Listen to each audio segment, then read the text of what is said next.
Two phone calls in, a woman told me she'd probably still be married to her ex-husband if she hadn't found out he'd been secretly tracking her. Her phone, her car, devices, she didn't know were there. Present tense, she still loves him. Would probably still be his wife if it weren't for the secret surveillance of her every move. And for about 24 hours, I almost let that go. Before I get into this, one rule I hold on this show: if I'm actually dating someone, if there's real potential, they're off limits. Their privacy matters more than the content. This one's fair game because it ended before we were officially dating. A couple of calls, no in-person meeting. Let's call her Rachel. Good text chemistry, funny, smart. We had a call on Thursday, and even though she never asked a single question about me on the call, it went well enough we set up another for Saturday. After all, it was a first call, maybe she was just nervous. Friday afternoon her plans changed, so she asked if we could move it to Friday night instead. I said it was going to be tough, but I'll make it work. 15 minutes before that call, she texted and said she'd fallen asleep and was going to bed.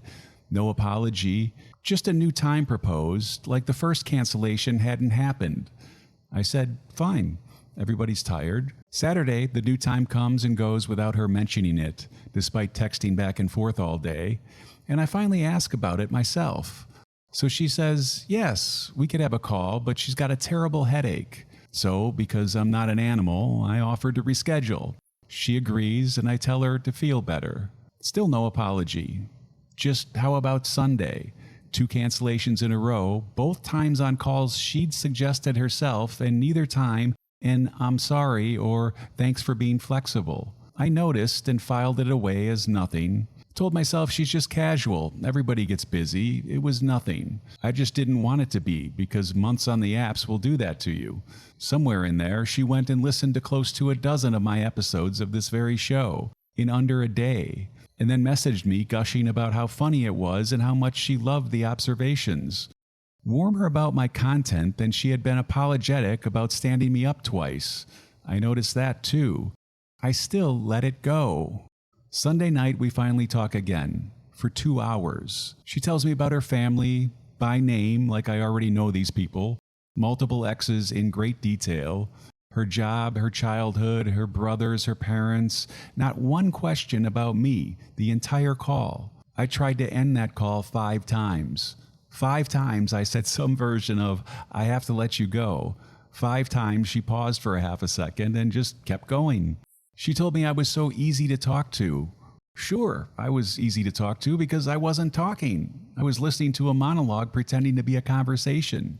By the end of that week, I checked on her when she was sick, wished her a happy birthday, rescheduled twice without complaint, sat through 2 hours of one-way phone calls, and not once did I get a single thank you. Not once did I get a single apology. Here's what I actually believe about that now. How someone treats you when they're supposedly on their best behavior is the ceiling, not the starting point. If thank you is too much effort in week 1, it's not showing up in month 6. Then somewhere in hour 2, between the stories about her family and her exes, she said the thing that should have ended it right on the spot. She still loves her ex-husband, always will, and how great of a man he was, and would still be married to him if she hadn't found out he'd been tracking her the entire time unbeknownst to her, using her own cell phone and car. She said it casual, like carrying active love for someone she has no children with and divorced 7 years ago is just a normal fact about herself, like telling me she likes swimming. I spent the next day trying to talk myself out of what I had just heard. Maybe she meant it platonically. Maybe I'm being too harsh. Maybe it didn't mean how it sounded. Then I asked myself one honest question. If a woman I was seeing had told me from day one that she was still in love with her ex who cheated on her and talked to him constantly, would I have stayed?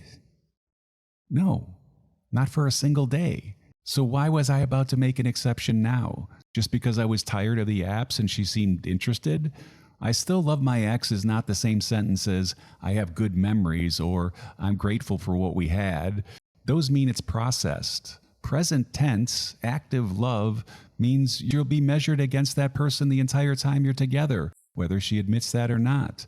And I'd probably still be with him is regret. That tells you you're not her first choice. You're her available option. I've been the available option before, so I know exactly how that ends. Different woman. She told me on day one she was still in love with her ex-husband, still best friends with him, talked to him constantly, and he lived right down the street from her. She was enmeshed with her adult son the same way. She also told me, unprompted, all the terrible things he had done during the marriage. I told myself, she's with me now, so that must be in the past. She's just being mature about her history. She was never past it. About 2 months in, she suddenly informed me that I could never again say anything negative about him for the rest of the relationship, even though I'd barely said a word about him and what little I had came directly from her own stories. She then told me that I was using the information she told me against her and that she shouldn't tell me things any longer. Huh? That's crazy. She told me he'd never once in his entire life said a negative thing about another human being. That's not a real person. That's a shrine. I missed the tell. 5 months in, I figured out she'd been cheating on me nearly the whole time. Random people, different cities where she had a layover and at home. Not with him, but emotionally, she'd been with him the entire relationship. He occupied the space that should have been mine. I just filled time until something else came along or until she got bored waiting for a man who was never coming back. So when Rachel said almost the same sentence to me 2 calls in, I recognized it immediately, and I still nearly let it slide anyway. Because I'm tired, because the pool's small in your 50s, and because better than nothing starts sounding like a real standard after months of nothing. That's dating exhaustion.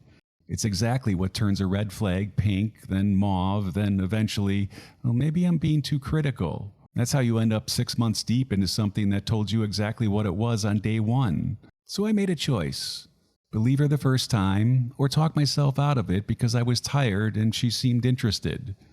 I sent a short text, told her I appreciated the conversation, but when she said she would probably be still married to her ex, that told me she wasn't in a place to start something new, and I was looking for someone who was. She responded almost immediately, said she only meant platonically, rarely thinks of him, called it flamboyant phrasing.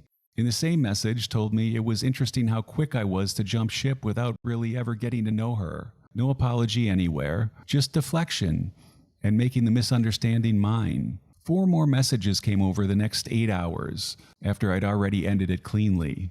Every one of them explained why I was wrong, and not one of them said she was sorry. Even in rejection, she couldn't manage it.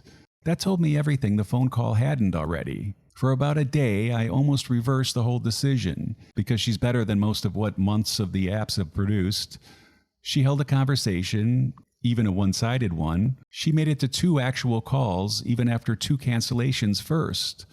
When you're exhausted, better than terrible starts to feel like good enough. That's the trap. Every half-decent match starts to feel like something worth forcing. None of that changes what she told me, twice, in her own words. Still in love with a 7-year-old ex-husband. 3 total hours on the phone and countless texts without asking me a single question. Unable to say sorry while defending herself and putting the blame on me. What actually stuck with me wasn't the red flags themselves, it was how close I came to overriding something I already knew just because I was tired of being right and alone at the same time. I caught this one in week 1 instead of month 5, so that's some progress. It's also told me I need an actual break from the apps. Like a real break.